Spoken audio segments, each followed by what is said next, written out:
జాతీయ గేయం వందే మాతరం చుట్టూ అలుముకున్న వివాదం కాంగ్రెస్ అగ్రనాయకురాలు సోనియా గాంధీ విదేశీ మూలాల చర్చకు దారితీసింది.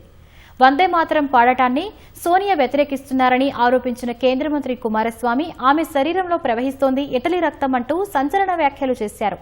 కుమారస్వామి వ్యాఖ్యలపై కాంగ్రెస్ పార్టీ ధీటుగా స్పందించింది.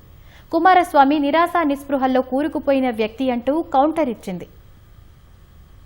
స్వాతంత్ర దినోత్సవం నాడు కాంగ్రెస్ కార్యాలయంలో వందే మాతరం పూర్తి గేయం ఆలాపన సందర్భంగా చోటు చేసుకున్న ఘటనపై రాజకీయ దుమారం కొనసాగుతోంది. కేంద్ర భారీ పరిశ్రమలు ఉక్కు శాఖ మంత్రి కుమారస్వామి కాంగ్రెస్ అగ్రనాయకురాలు సోనియా గాంధీపై తీవ్ర స్థాయిలో విరుచుకుపడ్డారు. సోనియా గాంధీ నుంచి ఇంకేం ఆశిస్తామన్న ఆయన ఆమె అసలు మన దేశానికి చెందినవారా అని ప్రశ్నించారు. వివాహం తర్వాతే సోనియా గాంధీ భారత్ వచ్చారన్న కుమారస్వామి ఆమె శరీరంలో ప్రవహిస్తోంది ఇటలీ రక్తమే కదా అని వ్యాఖ్యానించారు. కాంగ్రెస్ కు వందే మాత్రమంటే ఇష్టం లేనట్లుగా ఉందని ఆయన దుయ్యబట్టారు. కుమారస్వామి వ్యాఖ్యలపై కర్ణాటక కాంగ్రెస్ మంత్రి రిజ్వాన్ అర్షద్ తీవ్రంగా స్పందించారు. కుమారస్వామిని నిరాశ నిస్పృహల్లో ఉన్న వ్యక్తిగా అభివర్ణించారు. సోనియా గాంధీ ఎంతో మంది భారతీయుల కంటే గొప్ప భారతీయురాలని కుమారస్వామి తెలుసుకోవాలని పేర్కొన్నారు. ఆమె భర్త రాజీవ్ గాంధీ ఈ దేశం కోసం ప్రాణత్యాగం చేశారని, ఐక్య భారత్, న్యాయబద్దమైన భారత్ కోసం ఆమె పోరాడుతున్నారని అర్షద్ బదులిచ్చారు. ఈ కౌంటర్ పై స్పందించిన కుమారస్వామి సోనియా గాంధీ భర్త త్యాగం చేశారు సరే,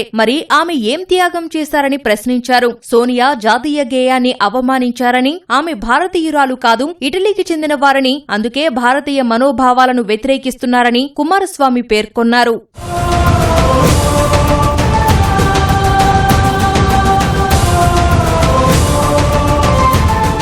స్వాతంత్ర దినోత్సవం సందర్భంగా కాంగ్రెస్ పార్టీ కార్యాలయంలో నిర్వహించిన కార్యక్రమంలో వందే మాతరం పూర్తి గీతాన్ని ఆలపించడంపై సోనియా గాంధీ అభ్యంతరం వ్యక్తం చేశారని బీజేపీ ఆరోపించడంతో ఈ వివాదం మొదలైంది. బీజేపీ ఆరోపణలను కాంగ్రెస్ తీవ్రంగా ఖండించింది. జాతీయ గేయాన్ని పూర్తిగా పాడటాన్ని అడ్డుకునే ప్రయత్నం ఎవరూ చేయలేదని స్పష్టం చేసింది. పార్టీ అధ్యక్షుడు మల్లికార్జున ఖర్గే వృద్ధాప్యం కారణంగా చాలాసేపటి నుంచి నిలబడి ఉన్నందున ఆయన కోసం ఒక కుర్చీ తీసుకురావాలని మాత్రమే సోనియా గాంధీ కోరారని, దాన్ని బీజేపీ వక్రీకరించిందని కాంగ్రెస్ వివరణ ఇచ్చింది.